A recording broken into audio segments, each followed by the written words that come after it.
ہمارے حضرت مفتی رشید احمد صاحب رحمہ اللہ کے دور میں کچھ طلباء آئے مفتی بننے کے لیے، دینی مدرسوں سے فارغ تھے، تو حضرت نے ان کو پڑھانا شروع کیا.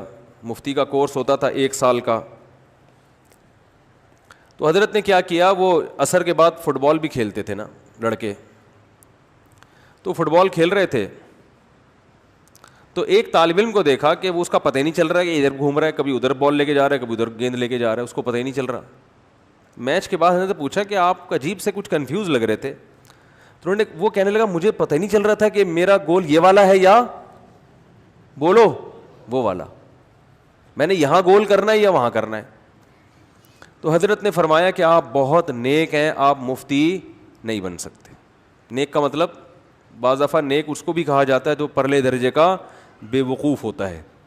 حضرت نے فرمایا اسی وقت ان کو کیا کیا ہے، فارغ کیا ہے. اب وہ کہہ رہے ہیں میرا جرم کیا ہے. فرمایا آپ کا جرم یہ ہے کہ آپ کو یہ نہیں پتا کہ کک وہاں کو مارنی ہے یا ٹھیک ہے. تو یہ مفتی بننے کے بعد لوگوں کو کیا گائیڈ کریں گے؟ تو اتنی تو کھوپڑی ہونی چاہیے نا. حالانکہ ویسے بڑے پڑھے لکھے تھے، وہ صلاحیت بہت تھی ان میں. ہم نے بہت سے پڑھے لکھے دیکھے اوپر سے فارغ ہوتے ہیں. پڑھنا ایک الگ چیز ہے، کھوپڑی بولو وہ رٹا لگا لگا کے پتہ نہیں کون لوگ کیا کیا بن جاتے ہیں. تو ہمیں پہلے تو یہ طے کرنا پڑے گا کہ جس چیز کو ہم نے گول بنایا ہے وہ کیا اس قابل بھی ہے کہ اس کو گول بنایا جائے، اس کو ہدف بنایا جائے، اس کو ویژن بنایا جائے. قرآن آپ کو بتاتا ہے، سب سے بڑا دعویٰ قرآن کا ایسا زبردست دعویٰ کیا ہے نا. یہ جو دوسرے مذاہب ہیں نا جو کہتے ہیں کہ نہیں اسلام سب صحیح ہے، مسلمان بھی ٹھیک ہیں، عیسائی بھی ٹھیک ہیں، یہودی بھی ٹھیک ہیں، ہندو بھی ٹھیک ہے، سکھ بھی ٹھیک ہے، جو جس مذہب کو فالو کر رہا ہے کیا کر رہا ہے، بولو صحیح ہے.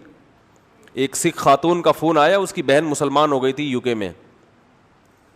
تو انہوں نے 4-5 سال پرانی بات ہے، انہوں نے مجھے بتایا کہ میری سسٹر مسلمان ہو گئی ہیں، سکھ مذہب سے اسلام قبول کر لیا انہوں نے، اور جو ہے تو میں نے کہا آپ لوگوں کو یہ اعتراض تو نہیں ہوا؟ کچھ مسئلہ پوچھ رہی تھی، سکھ خاتون تھی لیکن مسئلہ مجھ سے پوچھ رہی تھی. کہنے لگی کہ میں بھی اسلام کو کافی چیزوں میں فالو کرتی ہوں اور اسلام بہت اچھا مذہب ہے، اگرچہ میں مسلم نہیں ہوں لیکن مجھے اسلام اچھا لگتا ہے اور مجھے اپنی بہن کے مسلمان ہونے پر کوئی اعتراض بولو بھائی نہیں.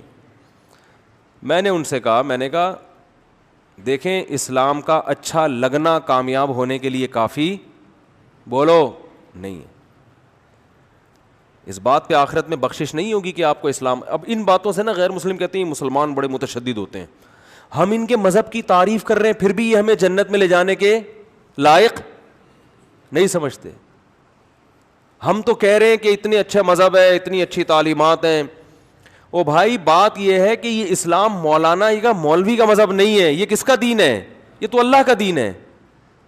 اللہ نے 2 ٹوک الفاظ میں بیان کر دیا ہے کہ اسلام کو اچھا سمجھنا کافی نہیں ہے، تمہیں اسلام میں مکمل داخل ہونا پڑے گا. جب اچھا ہے تو مانتے کیوں نہیں ہو، قبول کیوں نہیں کرتے ہو؟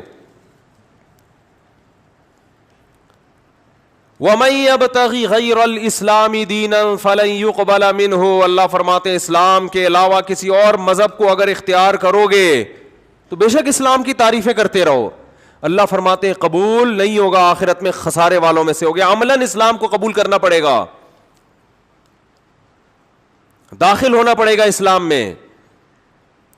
تو اتنا سخت اسلام نے موقف کیوں رکھا ہے؟ اصل میں سوال، میرے بیان میں سوال لمبا ہوتا ہے، جواب بعض دفعہ یہ نوٹ کیا ہوگا تھوڑا ہوتا ہے، اس لیے کہ سوال سمجھانا یہ مشکل کام ہوتا ہے، اور سمجھانا تو اتنا مشکل نہیں، اس کو کھوپڑی میں بٹھا دینا یہ تھوڑا زیادہ مشکل کام ہوتا ہے.